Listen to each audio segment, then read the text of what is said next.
There have been so many lies it's hard to keep track, but the most recent has done real harm to citizens in this country. This man, too frightened to show his face or use his name, says coworkers at his construction job have repeatedly asked him if he eats cats. Viles Dorseville, who runs a community center for Haitians, says many fled violence at home. I got a friend calling me asking me if he has to leave because he's scared for his life. There were a number of Haitian immigrants that I talked to who were scared to even go on camera because they're worried that they're going to get harassed or targeted when they show their faces and tell people that they do not like these claims being spread. And when confronted on these lies, MAGA can't answer.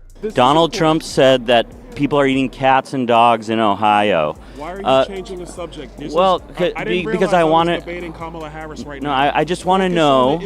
I would love to know if you think he's losing touch with reality a little bit. No, absolutely not. Second of all, because you saw it on TV. Second of all, the reality is, she dodged every major policy question. No, but you're dodging this question. What matters more to the American people? I'm asking you if people are eating dogs and cats in Ohio. You're not. Listen, I actually do care about what is happening to our country. Same. Do you want to answer or you want me to answer? You can go first. Okay. I actually care about what's happening to this country. Same. All right, next question.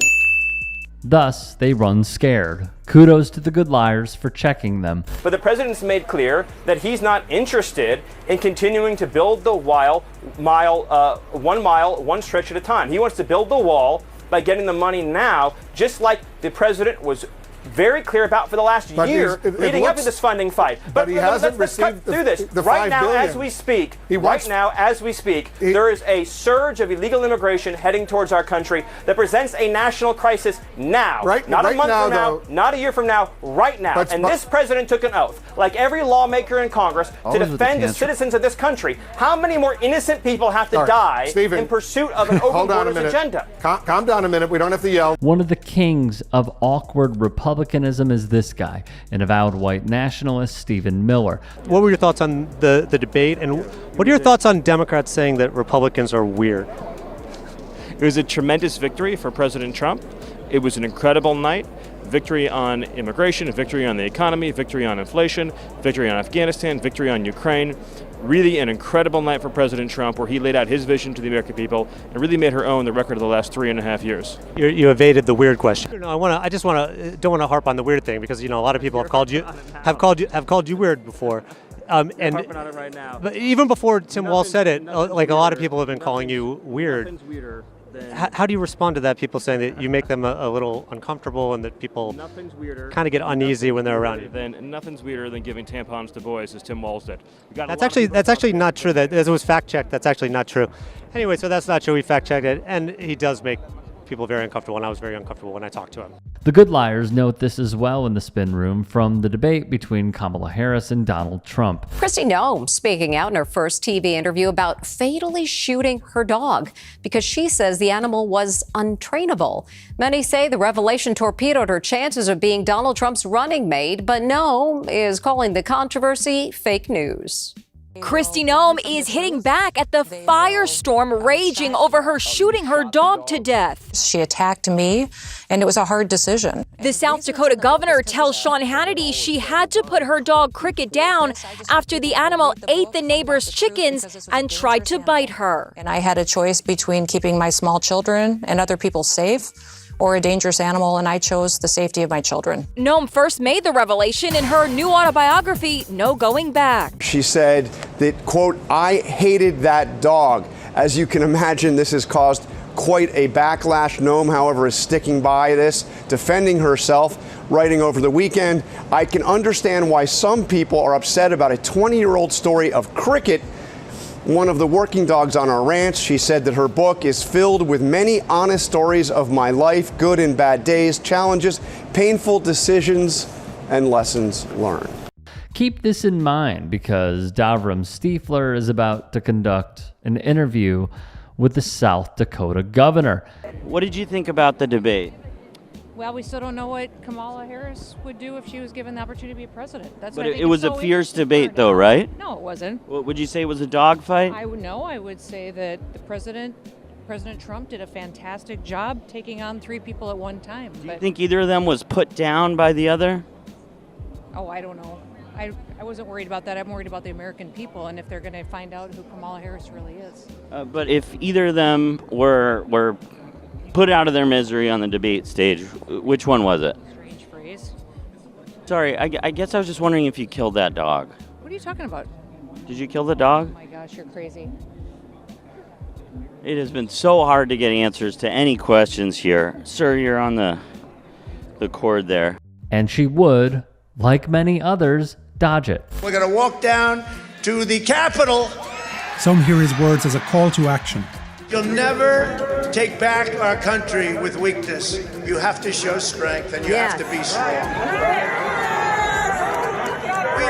Invade the Capitol building. Do the right thing. Take the Capitol. Take it. Who could forget the damage Trump supporters caused, including not just to the Capitol, but also to the lives of officers on the job who they claim to protect? Donald Trump is the nominee. And I want to ask you a question. I'm going to look deep into your eyes right now. In your heart of hearts, do you wish it was somebody else as the Republican nominee? We need a fighter. The country's in deep trouble. We need somebody that's going to go up to D.C. and fight like hell. And he's willing to do that. Are you talking about January 6th and how he had the people storm the Capitol on January 6th? Well, Republicans. That's who. I'm not going to make it an issue. Well, Senator, will you commit to accepting the election results of 2024? Bottom line. Well, at the end of the day, the 47th president of the United States will be President Donald Trump, and I'm excited to get back to low inflation, low unemployment. Wait, Senator, yes or no? Yes or no? Will you accept the election results of 2024 no matter who wins? That is my statement. But is it just yes or no? Will you accept the election results of 2024? I look forward to President Trump being the 47th president. Kristen, you can ask him multiple times. Senator, just a yes or no answer. So the American people will make the decision. But I don't hear you committing for President Trump. That's clear. I don't hear you committing to the election results. Here's the challenge. Will you commit to accepting the election results? This is why so many Americans believe that NBC is an extension of the Democrat Party. At the end of the day, I've said what I've said, and I know that the American people, their voices will be heard, and I believe that President Trump will be our next president. It's that simple.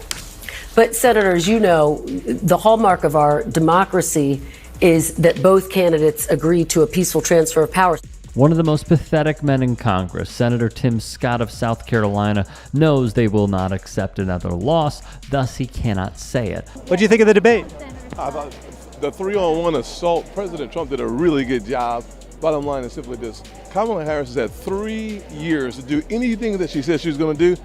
None of it's been done. So. He still said the election was stolen, but even though it wasn't stolen, does that bother you that he wouldn't accept the results of an election? Trump continues to focus on what the American people want to talk about, which is their paychecks. Under the Harris, but he won't accept. He won't accept the results of the election. Biden-Harris administration, the average family has lost $1,000 a month. But this is a pretty simple question. That's a simple question. Is it not a problem that a candidate for president will not accept the results of a presidential election? I'm not going to debate you at all. It's not a debate. Joe Biden won. It's actually not a debate. Which continued in the spin room as well.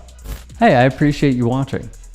Now, if you can, please do become a channel member by going to youtube.com/TYT Sports and clicking the join button. If that's too much for you, you can just go to tyt.com/join to become a member. It helps all of us out here at the Young Turks and keeps our network afloat. In addition, you could follow me on my socials on Twitter, Instagram, and TikTok. Appreciate the love. Have a great day.